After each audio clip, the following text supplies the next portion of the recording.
तो जितने भी गणमान्य व्यक्ति हैं ना, जो अपने मुंह से अलग अलग तरीके के शब्द निकाल रहे हैं या अपने अपने मन से टिप्पणी कर रहे हैं चंद व्यूज़ के लिए या चंद पैसों के लिए या अपने जो कुछ लोग होंगे उनको खुश करने के लिए, तो प्लीज़ आपसे दरख्वास्त है कि आप लोग ओरिजिनल वीडियो, अगर आप में दम है तो ओरिजिनल वीडियो शो के दौरान का अपलोड करें एज इट इज़। जब से मैं वहाँ पहुँची हूँ तब से लेकर अंत तक। जहाँ बात करें लक्ष्मी का, तो ऊपर वाले से बड़ा मेरे लिए भी कोई नहीं, ठीक है ना। आज जो ताकत और जो भी आज चल रही हूँ वो अपने माता रानी और महादेव की वजह से ही चल रही हूँ। उनकी ही बेटी हूँ और उनके ही दमखम से जो भी दिखाती हूँ मंच पे ना, वो सब उनका दिया हुआ है। इसलिए मुझे ना ज्ञान दें आप लोग, कृपया करके वीडियो डालें।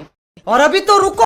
तो देखा दोस्तों आप लोगों ने अक्षरा सिंह ने इतना बदतमीजी के बाद कैसे सलूक कर रही है जैसे कोई अच्छा काम की हो। पवन सिंह का बजने के कारण माइक फेंक कर भगने वाली अक्षरा सिंह